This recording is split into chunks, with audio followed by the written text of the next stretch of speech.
السلام علیکم ورحمۃ اللہ۔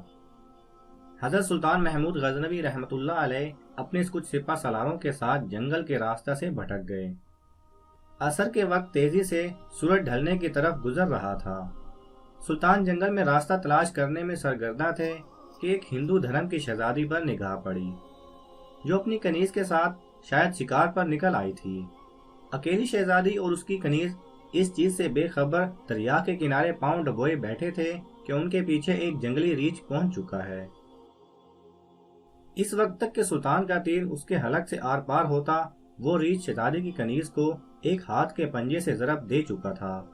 اس سے پہلے کہ شہزادی اپنا تیر سنبھالتی اور تیر کمان میں لگاتی، شاید بہت دیر ہو جاتی۔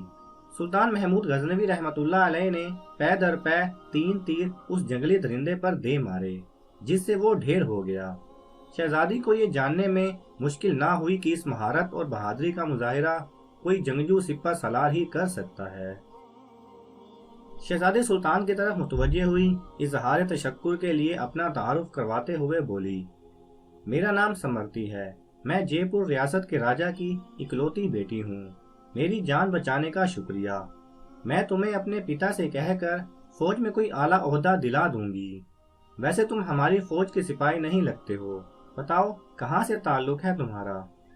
سمرتی شاید یہ نہیں جانتی تھی کہ اس کے سامنے کوئی معمولی سپاہی نہیں ہے، بلکہ اس وقت کی سب سے طاقتور اسلامی لشکر کے سربراہ اعلیٰ سلطان محمود غزنوی رحمۃ اللہ علیہ ہیں، جن کے نام سے ہی ہندو راجاؤں کے حلق خشک ہو جاتے ہیں۔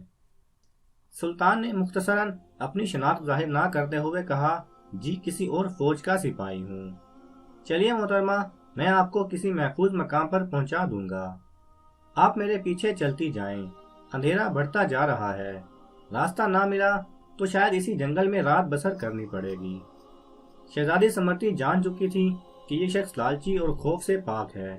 وہ سلطان کی نظروں میں حیا دیکھ کر خود کو محفوظ محسوس کر رہی تھی۔ جنگل کی خاردار جھاڑیوں کی وجہ سے شہزادی کا پیراہن مختلف جگہ سے چھلنی ہو چکا تھا۔ شہزادی تھکاوٹ سے چور ہو چکی تھی۔ سلطان نے شہزادی کو ایک سخت پتھروں اور درختوں کی اوٹ کی طرف اشارہ کرتے ہوئے کہا، شہزادی آپ ادھر آرام کر لیں، رات کی تاریکی بڑھ رہی ہے اور موسم میں بھی تغیر کے آثار ہیں، اندھیرے میں مزید سفر گھنے جنگل میں کرنا دشوار ہے، علی الصبح نکلیں تو شاید میں آپ کو کسی محفوظ مقام پر پہنچا سکوں۔ سمرتی کے پاس سلطان پر اعتماد کرنے کے علاوہ کوئی دوسرا راستہ نہ تھا۔ سلطان نے محسوس کیا کہ شہزادی اپنے بیش قیمت مگر قدرے باریک لباس میں جنگل کی ٹھنڈی رات شاید نہ گزار سکے۔ سلطان نے اپنی موٹی چادر شہزادی کی طرف اچھال دی اور مانا خیز نظروں سے شہزادی کو دیکھا، جیسے کہہ رہے ہوں یہ اوڑھ لیں۔ شہزادی نے بلا جھجک چادر اوڑھی اور ٹیک لگا کر درختوں کی اوٹ میں پاؤں پسارے اس کی نظریں سلطان کے چہرے کی طرف جمی ہوئی تھیں، جو نظریں جھکائے ایک قریب پڑے بڑے پتھر پر بیٹھ کر آگ جلانے کی کوشش کر رہے تھے۔ بالآخر آگ جل گئی۔ اس کی روشنی میں سلطان کا نورانی اور بھرا ہوا وجاہت والا چہرہ چمک رہا تھا۔ سلطان نے شہزادی سے قطع نظر مٹی سے تیمم کیا اور نماز پڑھنے لگے۔ شہزادی کو جھٹکا لگا، او یہ تو مسلمان لگتے ہیں۔ ایک دفعہ شہزادی کام گئی، کہیں غزنی کے لشکر سے تو نہیں، یہ تو لٹیرے ہیں، گائیں بھینس بکری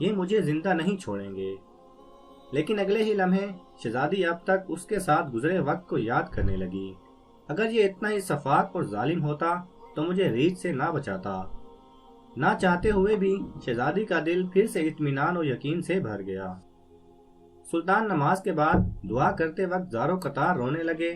روتے روتے سلطان نے اپنے خنجر کی نوک اپنے پاؤں کے انگوٹھے پر رکھ کر اس کو دبا دیا۔ شہزادی دیکھتی رہی کہ یہ جوان مرد مجھ سے گفتگو میں بے تکلف نہیں ہونا چاہتا۔ علی الصبح سلطان نے شہزادی سے کہا، اب ہمیں نکلنا چاہیے۔ کچھ دور جا کر سلطان کو ایک سفید پتھر بڑا ملا، جو سلطان کے سپاہی نشانی چھوڑ گئے تھے کہ راستہ اسی طرف ہے۔ یہ اس زمانے کا ایک طریقہ تھا کہ جنگل میں پتھر چھوڑتے جاتے تاکہ پیچھے آنے والا راستہ جان سکے کہ گزرنے والا کہاں سے ان کا ساتھی گزرا ہے۔ بالآخر شہزادی اور سلطان ایک ہموار راستے پر آ پہنچے۔ کچھ دور ایک چھوٹے سے گاؤں کے آثار نظر آ رہے تھے۔ سلطان نے کہا، یہ آپ کی ریاست کی حدود کا ہی گاؤں معلوم پڑتا ہے، شہزادی بولی، ہاں دیکھتے ہیں۔ گاؤں پہنچنے پر شہزادی نے گاؤں کے مکھیا کو بلاوا بھیج دیا۔ مکھیا اپنے کچھ ساتھیوں سمیت حاضر ہوا۔ شہزادی نے کہا، ہمیں 2 برق رفتار گھوڑے دے جائیں اور کچھ خشک اناج اس سپاہی کو دیا جائے۔ شہزادی نے سلطان سے کہا، اجنبی ہمیں بہت حیرت ہوئی تم پر، آخر تم کس مٹی کے بنے ہو؟ ساری رات تم اپنے خنجر سے زخم کریدتے رہے اور میری طرف کوئی توجہ نہ دی۔ تم چاہو تو ہمارے ساتھ محل چلو، ہم تمہیں انعام و کرام سے بھر دیں گے اپنی جان بچانے کے بدلے میں۔ سلطان نے گھوڑے پر سوار ہو کر شہزادی سے کہا، شہزادی صاحبہ، زخم اس لیے کریدتا رہا کہ آپ کا حسن میرے ایمان کو زد نہ پہنچائے اور میری توجہ میرے درد کی طرف رہے، آپ کی طرف نہ بڑھے۔ شہزادی، کیا تمہیں یہ موقع گنوانا چاہیے تھا؟ ہم سے خلوت میں ملاقات کے لیے لوگ اپنی ریاستیں دستبردار کرنے کو تیار ہیں۔ سلطان نے کہا، شہزادی میں مسلمان ہوں اور محمد مصطفیٰ صلی اللہ علیہ وسلم کا غلام ہوں۔ میری نظر آپ کے جسم پر نہیں بلکہ خود میری اپنی روح پر تھی۔ شاید میرے جسم سے گناہ کا داغ دھل جاتا، لیکن میری روح پر اس گناہ کا داغ لے کر میں اپنے نبی پاک صلی اللہ علیہ وسلم کے سامنے کیسے پیش ہوتا؟ مجھے یہ گوارا نہیں تھا، کیونکہ الحمدللہ میں ایک سچا مسلمان ہوں۔ شہزادی یہ جواب سن کر اس سپاہی کے اپنے سچے مذہب اسلام کے ساتھ لگاؤ، محبت اور وفاداری دیکھ کر ان کے کردار سے متاثر ہوئے بنا نہ رہ سکی، جیسے اس کا دل اسی اجنبی کے مذہب اور زندگی میں شامل ہونے کو بے قرار ہو۔ یہ کہہ کر سلطان نے اجازت چاہی۔ شہزادی، اپنا اور اپنی فوج کا نام تو بتاتے جاؤ، ہم یاد رکھیں گے۔ سلطان نے چادر سے نقاب اوڑھا، تیر کش کندھے پر ڈالے، تلوار اپنے میان میں ڈالی اور گھوڑے کی رکابیں پکڑتے ہوئے بولے، شہزادی، میرا نام ہے سلطان محمود غزنوی اور میں ہی غزنی کی عظیم الشان فوج کا سپہ سالار اعظم اور سلطان یعنی بادشاہ ہوں۔ یہ کہہ کر سلطان نے گھوڑے کو ایڑی لگا دی اور سر پر دوڑتے ہوئے آنکھوں سے اوجھل ہو گئے۔ اللہ اکبر، سبحان اللہ، ماشاء اللہ۔ یہ تھے اللہ اور رسول صلی اللہ علیہ وسلم کے سچے وفادار۔ ایسے تھے اسلامی سلطنت کے حکمران اور مسلمان بادشاہ اور کامل ایمان والے۔ آج ان کے نقش قدم پاک ہم سب کے لیے راہ نجات ہیں۔ اس پیغام کو دوسروں تک پہنچائیے تاکہ اللہ کسی کی زندگی کو آپ کے ذریعے بدل دے۔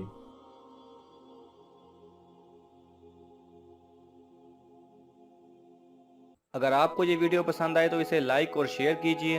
کسی بھی قسم کے سوال اور اظہار رائے کی خاطر کمنٹس کیجئے اور مزید ایسے دلچسپ ویڈیوز دیکھنے کے لیے ہمارے چینل کو سبسکرائب کریں اور ساتھ میں بنے بیل آئیکن پہ لازمی کلک کریں۔